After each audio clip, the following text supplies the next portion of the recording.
Agosto 11, Neemias 1, verso 1a, 3, verso 14.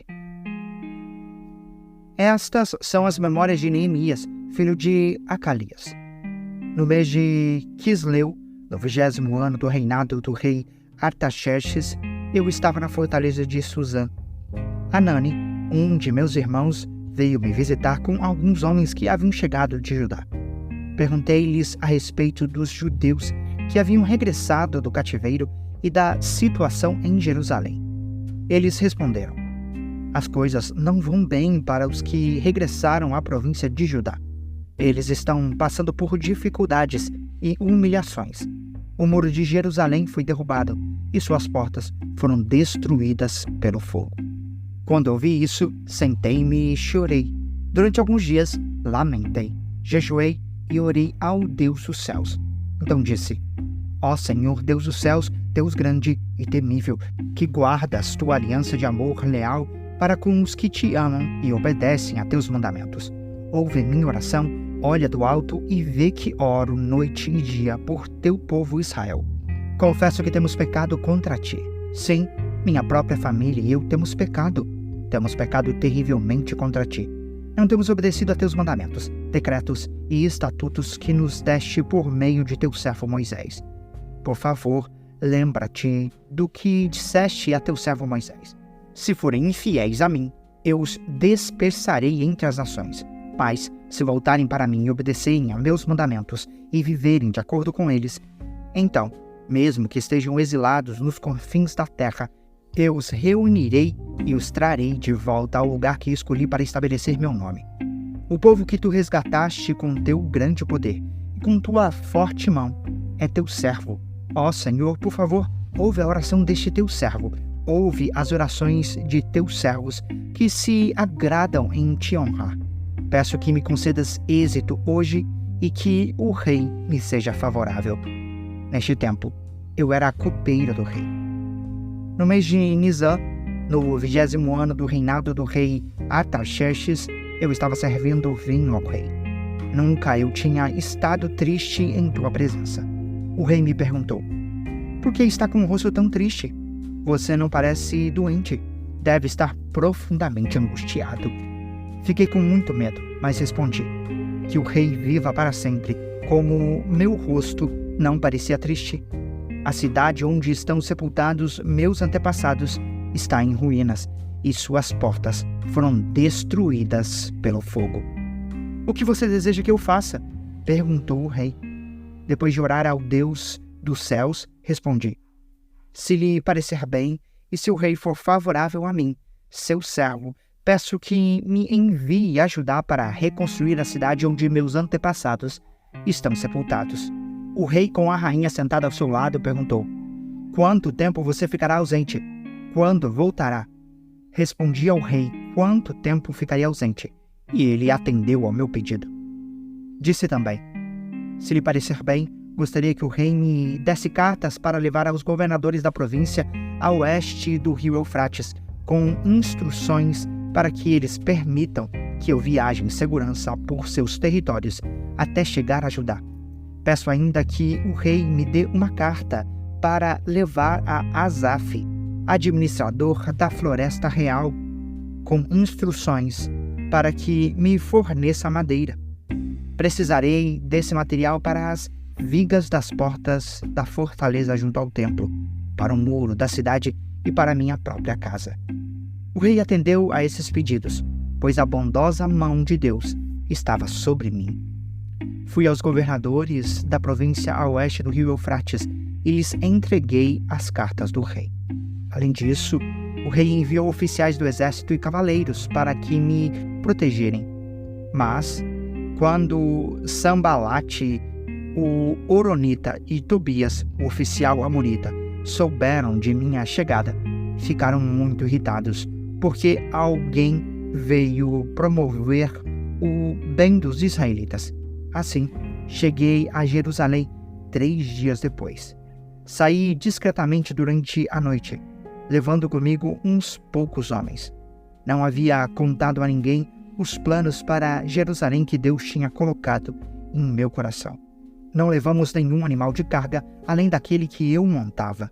Depois que escureceu, saí pela porta do vale, passei pelo poço do Chacal e fui até a porta do Esterco para inspecionar o muro de Jerusalém, que tinha sido derrubado, e as portas que haviam sido destruídas pelo fogo.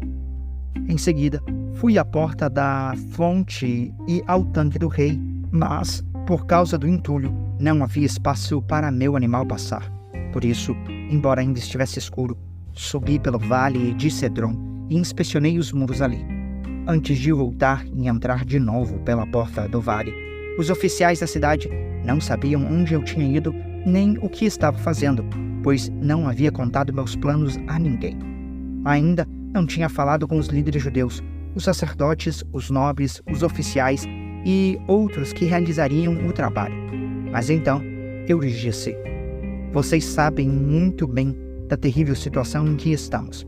Jerusalém está em ruínas e suas portas foram destruídas pelo fogo. Venham, vamos reconstruir o muro de Jerusalém e acabar com essa vergonha. Então, lhes contei como a mão de Deus tinha estado sobre mim e lhes relatei minha conversa com o rei. Eles responderam: sim, vamos reconstruir o muro. E ficaram animados para realizar essa boa obra. Mas, quando Sambalate, o Horonita, Tobias, o oficial amonita, e Gesem, o árabe, souberam de nosso plano, zombaram de nós com desprezo e perguntaram: o que estão fazendo? Estão se rebelando contra o rei? Eu lhe respondi: o Deus dos céus nos dará êxito. Nós, seus servos, começaremos a reconstruir este muro. Vocês, porém, não têm nenhuma parte, nenhum direito legal ou histórico sobre Jerusalém. Então, o sumo sacerdote Eliasibe e os outros sacerdotes começaram a reconstruir as portas das ovelhas. Eles a consagraram, colocaram as portas no lugar e reconstruíram um muro até a torre do Sem, que também consagraram, e até a torre de Ananel. Os habitantes da cidade de Jericó trabalharam ao lado deles, e mais adiante estava Zacur, filho de Imri. A porta do peixe foi construída pelos filhos de Asenaá. Colocaram as vigas, levantaram as portas e puseram os ferrolhos e as trancas.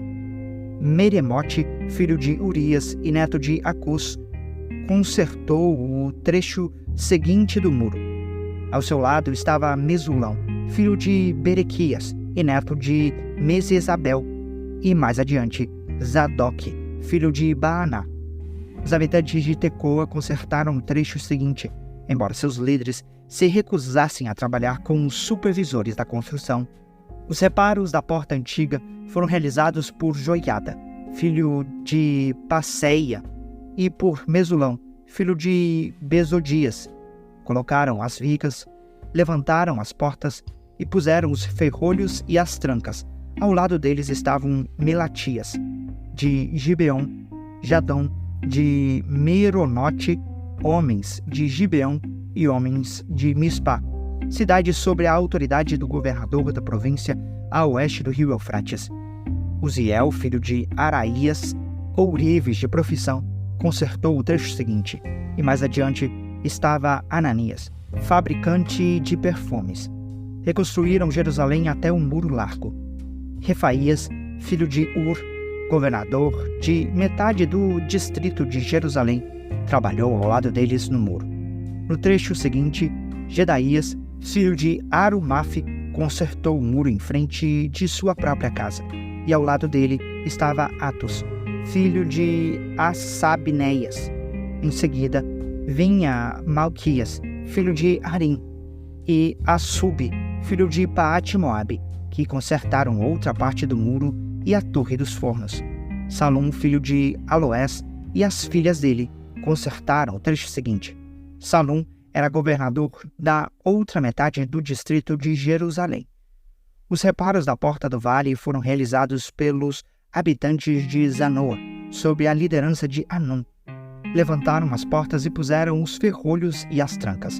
Também consertaram os 450 metros seguintes do muro até a porta do esterco.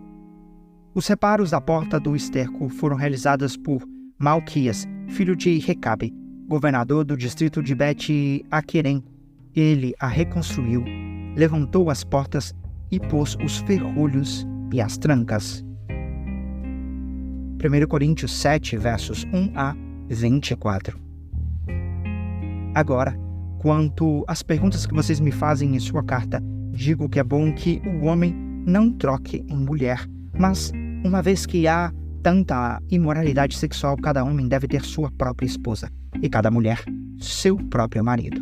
O marido deve satisfazer as necessidades conjugais de sua esposa, e a esposa deve fazer o mesmo por seu marido.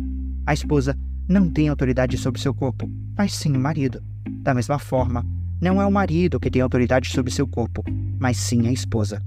Não privem um ao outro de terem relações, a menos que ambos concordem em abster-se da intimidade sexual por certo tempo, a fim de se dedicarem de modo mais pleno à oração. Depois disso, unam-se novamente para que Satanás não os tente por causa de sua falta de domínio próprio. Digo isso como concessão e não como um mandamento. Gostaria que todos fossem como eu, mas cada um tem seu próprio dom, concedido por Deus. Um tem este tipo de dom, o outro aquele. Portanto, digo aos solteiros e às viúvas, é melhor que permaneçam como eu, mas, se não conseguirem se controlar, devem se casar. É melhor se casar que arder em desejo. Para os casados, porém, tenho uma ordem que não vem de mim, mas do Senhor. A esposa não deve se separar do marido, mas, se o fizer, que permaneça solteira ou se reconcilie com ele. E o marido não deve se separar da esposa. Agora me dirijo aos demais. Embora o Senhor não tenha dado instrução específica a respeito, se um irmão for casado com uma mulher decente e ela estiver disposta a continuar vivendo com ele, não se separe dela. E, se uma irmã for casada com um homem descrente e ele estiver disposto a continuar vivendo com ela, não se separe dele, pois o marido descrente é santificado pela esposa, e a esposa descrente é santificada pelo marido. Do contrário, os filhos seriam impuros, mas eles são santos. Se, porém, o cônjuge descrente insistir em se separar, deixe-o ir. Nesses casos, o irmão ou a irmã não está mais preso a outra pessoa, pois Deus o chamou para viver em paz. Você, esposa, como sabe que seu marido poderia ser salvo por sua causa? E você, marido, como sabe que sua esposa poderia ser salva por sua causa? Cada um continue a viver na situação em que o Senhor o colocou, e cada um permaneça como estava quando Deus o chamou. Essa é minha regra para todas as igrejas. Se um homem for circuncidado antes de crer, não deve tentar mudar sua condição. E, se um homem não for circuncidado antes de crer, não o deve ser agora, pois não faz diferença se ele for circuncidado ou não. O importante é que obedeça aos mandamentos de Deus. Sim, cada um deve permanecer como estava quando Deus o chamou. Você foi chamado sendo escravo? Não deixe que isso o preocupe, mas se tiver a oportunidade de ficar livre, aproveite-a. E se você era escravo quando o Senhor o chamou, agora é livre no Senhor. E se você era livre quando o Senhor o chamou, agora é escravo de Cristo. Vocês foram comprados por alto preço. Portanto, não se deixem escravizar pelo mundo. Cada um de vocês, irmãos, deve permanecer como estava quando Deus o chamou. Salmos 31, versos 19 a 24. Grande é a bondade que reservaste para os que te temem. Tu as concede aos que em ti se refugiam, e os abençoa à vista de todos. Tu os escondes em tua presença, a salvo de todos que contra eles conspiram. Tu os protege num abrigo, longe das línguas acusadoras. Louvado seja o Senhor, pois Ele me mostrou as maravilhas de seu amor, manteve-me a salvo, numa cidade cercada de inimigos. Apavorado clamei, estou separado de tua presença. Mas Ele ouviu a minha súplica por misericórdia e respondeu ao meu clamor por socorro. Amem o Senhor todos vocês que lhe são fiéis, pois o Senhor protege quem nele confia, mas castiga severamente o arrogante. Portanto, sejam fortes e corajosos, todos vocês que põem sua esperança no Senhor. Provérbios 21, verso 4. olhos arrogantes, coração orgulhoso e atos perversos. Tudo isso é pecado.